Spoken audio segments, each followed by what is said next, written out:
Malam berlalu dengan tenang. Tepat saat fajar menyingsing, para kultivator diam-diam muncul di atas sarang para kultivator jahat. Peri roh ungu memandangi pulau kecil di bawahnya dengan bingung dan bertanya apakah benar penjahat bersarang di pulau itu. Pulau itu benar-benar kecil, akan lebih tepat menyebutnya karang besar. Betul sekali, kedua tetua telah memastikannya. Para kultivator jahat itu ada di pulau itu, kata Nyonya Van dengan lembut. Mendengar itu, peri roh ungu menganggukkan kepalanya, dan gak ragu lagi. Namun, tempat itu jelas merupakan tempat persembunyian sementara. Gak hanya pulau itu sangat kecil, tetapi hanya ada formasi ilusi yang sangat sederhana, yang pada dasarnya gak berharga. Bunuh mereka semua. Peri roh ungu dengan dingin meneriakkan perintahnya. Tawa eksentrik api merah bergema dari awan hitamnya, dan dia dengan mudah menghancurkan formasi musuh dengan petir yang bergema. Setelah itu, para kultivator lainnya bergegas turun. Suara pecahnya formasi jelas membuat orang-orang di bawah siaga. Beberapa peluit tajam terdengar dari bawah. 50 garis cahaya berkembang, dan sejumlah besar kultivator terlihat. 3 kultivator formasi inti yang memimpin mereka terkejut melihat sekte suara indah. Nyonya Van langsung berteriak, "Serang!" Kemudian dia melepaskan alat sihir roda perak dan mengambil inisiatif untuk menyerang. Ketika yang lain melihat itu, mereka mengikuti petunjuknya dan menyerang. Langit tiba-tiba dipenuhi dengan kilatan cahaya dan peluit yang memekakan telinga. Karena Hanli bertindak dengan niat untuk memperoleh bambu petir surgawi, dia secara alami merasa malu untuk tetap diam. Akibatnya, dia dan jiwa bengkok dengan santai mengeluarkan harta sihir mereka dan mengikat 5 kultivator pembangunan fondasi, bersiap untuk melenyapkannya dalam satu pukulan. Sebagai 2 kultivator formasi inti, mereka seharusnya dapat dengan mudah berurusan dengan sekelompok kecil kultivator pembangunan fondasi. Namun sesuatu yang mengejutkan telah terjadi. Ketika 5 kultivator pembangunan fondasi mengetahui bahwa 2 kultivator formasi inti menyerang mereka, pakaian mereka robek untuk mengungkapkan sosok iblis. Ali terkejut sampai matanya hampir jatuh dari kepalanya, meski pernah melihatnya sebelumnya. Tetapi bahkan dengan kultivasi dan kecepatan mereka yang sangat meningkat, Hanli bukan lagi seorang kultivator pembangunan fondasi. Mereka hanya berhasil melawan untuk beberapa saat, sebelum Hanli dan jiwa bengkok mengubah mereka menjadi abu dengan harta sihir mereka. Pada titik ini, Hanli telah menemukan bahwa transformasi iblis mereka berbeda dari sekolah iblis hitam. Transformasi mereka nggak membutuhkan mantra atau kepompong, tapi inti darah elemen nggak ada di tubuh mereka. Hanli merasa sangat bingung. Dia merenungkan sejenak apakah mereka memiliki hubungan dengan sekolah iblis hitam atau tidak. Tapi dia segera nggak memikirkan itu, dan dengan penuh perhatian melihat ke arah lain. Sekarang bukanlah waktunya untuk merenungkan pertanyaan-pertanyaan ini. Nggak masuk akal jika dia membiarkan siapapun menyergapnya hanya karena pikirannya menyimpang. Namun apa yang dilihat Hanli hanya membuat keraguannya semakin kuat. Mayoritas kultivator pembangunan fondasi jahat telah mengalami transformasi iblis. Selain itu, mereka membentuk kelompok-kelompok kecil dan bertarung sengit dengan sekuat tenaga. 3 kultivator formasi inti musuh sebelumnya telah ditahan oleh awan hitam eksentrik api merah dan gak bisa melarikan diri. Menilai dari gulungan guntur yang tak henti-hentinya dari awan, sepertinya mereka ditahan dengan kuat di tempatnya. Saat ini, beberapa kultivator formasi inti musuh dan banyak kultivator pembangunan fondasi telah berkurang menjadi di bawah setengah dari jumlah aslinya dalam sekejap mata. Namun meski begitu, para penjahat yang tersisa masih berjuang tanpa rasa takut. Sikap berani mereka telah membuat banyak kultivator sekte suara indah yang menyerang sangat tercengang. Tetapi pada saat itu, peluit keras menembus udara, membuat para kultivator sekte suara indah tuli sejenak. Ekspresi semua orang tanpa sadar berubah. "Kenapa kalian semua berdiri diam? Cepat bunuh mereka. Sesuatu yang merepotkan akan segera tiba." Kata-kata eksentrik api merah keluar dari awan hitamnya, membangunkan banyak kultivator dari linglung dan memungkinkan mereka untuk melanjutkan serangan sengit mereka. Ketika para kultivator jahat mendengar peluit tajam, semangat mereka sangat terangkat menjadi lebih ulet. Untuk saat ini, mereka nggak dapat dihancurkan. Detik berikutnya, beberapa berkas cahaya abu-abu tiba di atas pulau. Ketika kultivator Sekte Suara Indah melihat itu, mereka berhenti dan menatap 5 kultivator formasi inti yang baru tiba dengan kewaspadaan yang luar biasa. Pria besar dan setengah baya yang memimpin mereka memiliki kulit pucat. Meski penampilan wajahnya biasa-biasa aja, dia memasang ekspresi mengancam. Fluktuasi kekuatan sihirnya jauh melebihi 4 temannya, dan tampaknya merupakan formasi inti tahap akhir. 4 lainnya hanyalah kultivator formasi inti awal, tetapi mereka menatap kultivator Sekte Suara Indah dengan kemarahan yang sama. Siapa kalian yang berani membantai para murid dari Sekte Iblis Tersembunyi kita? Kita harus membayar hutang darah ini. Ekspresinya menjadi gelap setelah melihat bahwa banyak muridnya yang tewas. Yang lainnya tercengang. Para bandit itu nggak tahu mengapa Sekte Suara Indah datang mengunjungi mereka. Dan mereka benar-benar berbicara dengan sangat berani karena merasa nggak bersalah. Beberapa orang yang berpikiran cerdas segera melihat ke arah peri roh ungu, Nyonya Van, dan Zhou Ruting dengan sedikit ragu-ragu. Mata jernih dan indah peri roh ungu mengungkapkan jejak keraguan dan berpikir untuk mengatakan sesuatu sebelum dia disela oleh teriakan, "Hentikan omong kosongmu.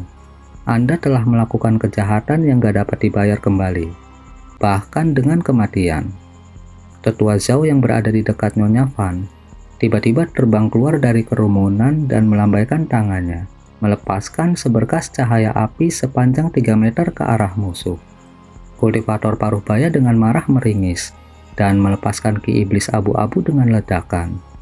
Aura besar ki abu-abu setinggi 40 meter membentuk wajah hantu berkabut besar dalam sekejap. Begitu wajah hantu itu muncul, dia membuka mulutnya dan dengan ganas menyerang ke depan. Serangan Tetua Zhao telah menghilang di dalam mulut besar wajah hantu itu. Wajah hantu itu kemudian menyerang Tetua Zhao tanpa jeda. Tiba-tiba, Tetua Zhao mengungkapkan kepanikan dan dengan cepat kabur beberapa kali kembali ke kelompok kultivator sekutu dengan kecepatan jauh lebih cepat daripada saat dia meninggalkan mereka. Dia dengan keras berteriak, semuanya bertindak bersama. Dia adalah kultivator formasi inti tahap akhir. Kita nggak akan memiliki kesempatan untuk menang jika kita nggak bertarung bersama.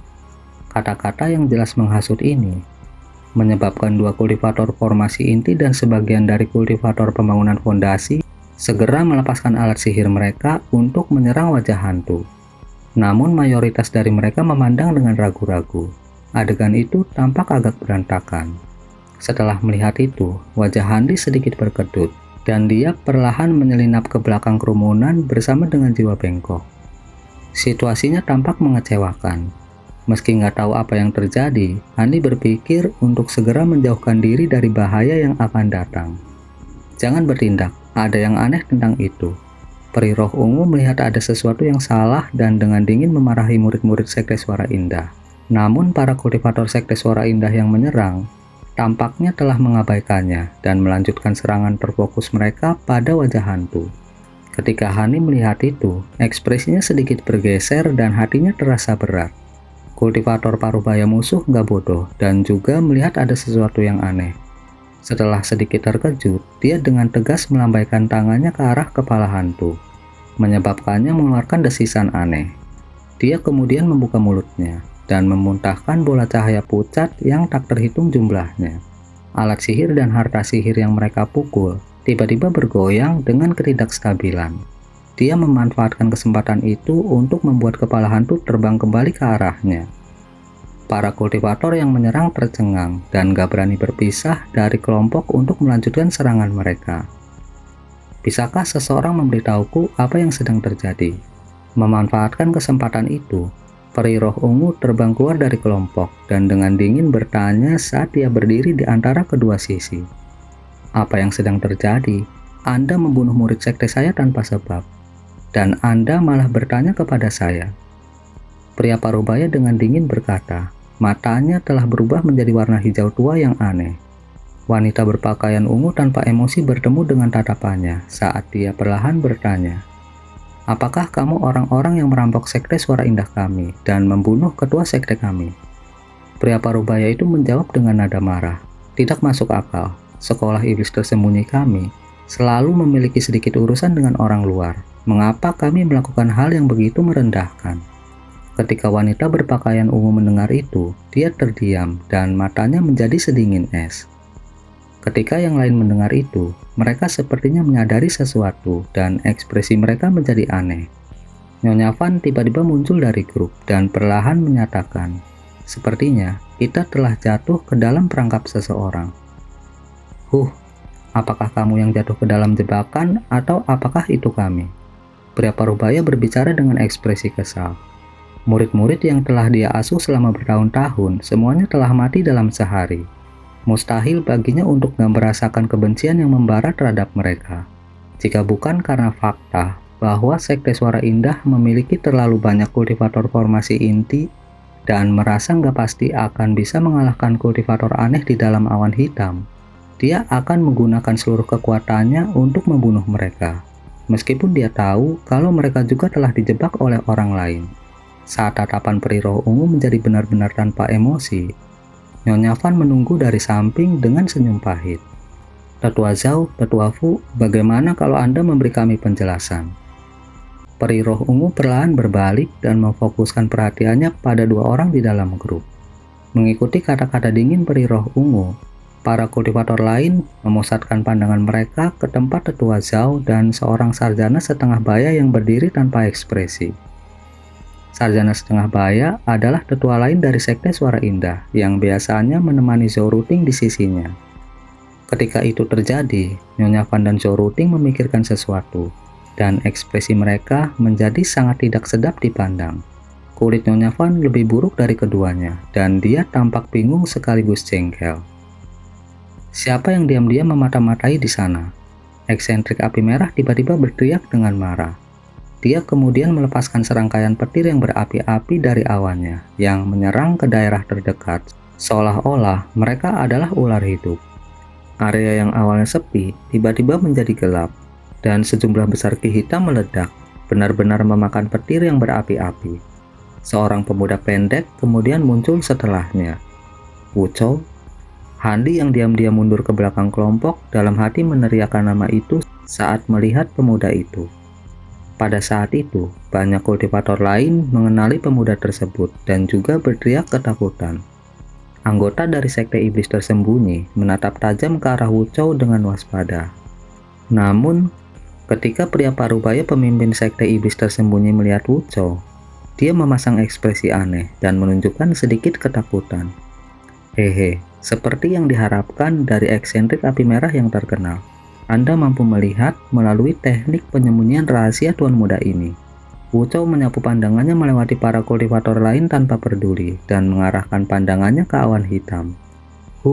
Awan hitam mendengus dan gak mengatakan apapun lebih jauh, menyebabkan ekspresi Wu Chou menjadi gelap. "Dengan kamu di sini, kurasa ini rencana yang dibuat oleh Pulau Zenitin." Zhou Ruting akhirnya berbicara setelah menemukan ada sesuatu yang salah. "Betul sekali, masalah ini direncanakan oleh tuan muda ini.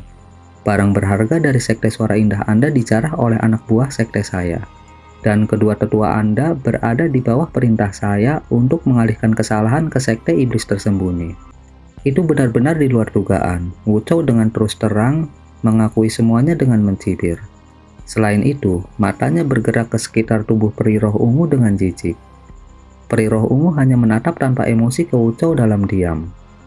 Pada saat itu, Tetua Zhao, sarjana parubaya dan para kultivator yang baru aja menyerang tiba-tiba terbang menuju sisi Wu Chou, bergabung dengan Wu Chou dalam posisi berlawanan melawan peri roh ungu dan Sekte Iblis tersembunyi. Meskipun peri roh ungu dan Zhou Ruting udah lama menebak apa yang sebenarnya terjadi, ekspresi mereka masih menjadi jauh lebih serius. "Tetua Zhao, Tetua Fu, sekte kami selalu memperlakukan kalian berdua dengan baik. Mengapa Anda melakukan ini?" Dengan kulit pucat dan gak berdarah, Nyonya Van gak bisa menahan untuk gak meneriakkan itu saat Tetua Zhao dan yang lainnya terbang ke sisi mereka. Untuk menyaingi Zhou Ruting di Sekte Suara Indah, dia telah menghabiskan banyak upaya untuk mengikat Tetua Zhao, bahkan sampai menggunakan tubuhnya sendiri. Tapi sekarang, setelah Tetua Zhao meninggalkannya tanpa sepatah kata pun, dia diliputi amarah dan ketakutan. Wajah tetua Zhao berkedut dan dia dengan kaku berkata, "Utusan Kirifan, orang tua ini nggak ingin melakukan ini. Namun kehidupan kami berdua telah jatuh ke tangan mereka. Kami nggak punya pilihan dalam masalah ini." Nyonya Van tertegun sejenak dan mengangkat alisnya, ingin mengatakan sesuatu. Namun dia diganggu oleh suara dingin peri roh ungu. "Senior Van, nggak ada gunanya berbicara. Karena musuh berani menjebak kita, mereka pasti memiliki pendukung. Mari kita tunda dulu dan lepas dari malapetaka ini dulu." Wu Chou dengan mesum menatap wajah tersembunyi wanita berbaju ungu itu dan mendesakan lidahnya berkata, "Peri roh ungu memang layak disebut tak tertandingi. Tuan muda ini telah mengagumi Anda selama beberapa waktu. Apakah Anda tertarik menikah dengan tuan muda ini? Meskipun tuan muda ini memiliki banyak selir, saya belum mempunyai istri." Peri roh ungu berkata, "Ya, itu bisa diterima." Han Li dan yang lainnya sangat terkejut dengan kata-kata itu. Setelah beberapa saat terkejut, Wu Chou kemudian dengan bingung bertanya, "Apakah Nona Muda Wang serius?" Peri roh ungu menjawab dengan suara dingin, "Jika kamu membunuh semua kultivator yang membunuh ibuku, maka aku akan menikahimu." Ekspresi bahagia Wu Chou menghilang, dan dia menggelengkan kepalanya dengan cemberut. "Aku nggak bisa melakukan itu. Banyak pembantu terpercaya kakekku bertindak pada hari itu, dan saya sama sekali nggak memiliki kekuatan untuk membunuh mereka. Apakah peri roh ungu mau mengubah syaratnya?"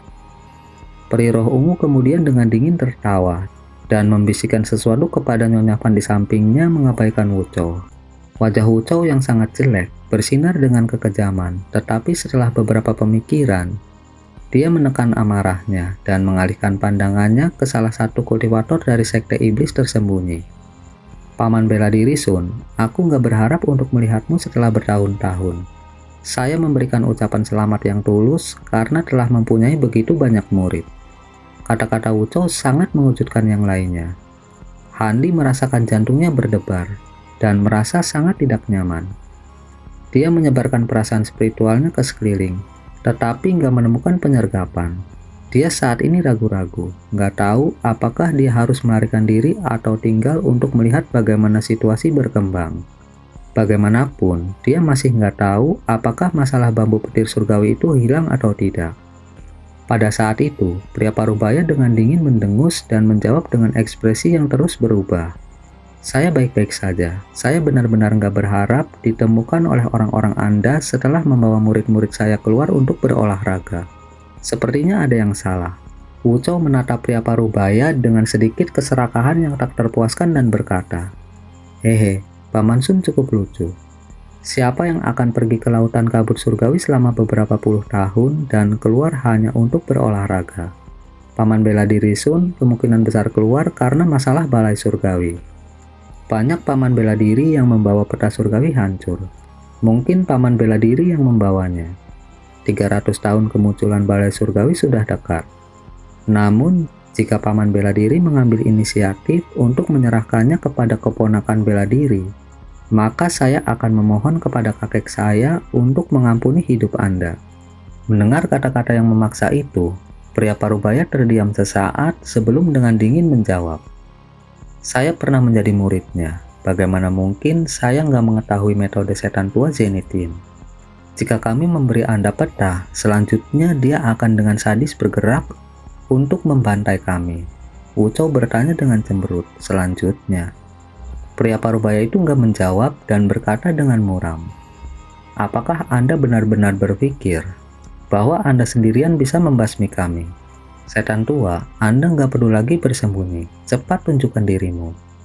Setelah mendengar kata-kata itu, Han Li dan para kultivator lainnya sangat terkejut dan buru-buru melihat ke segala arah.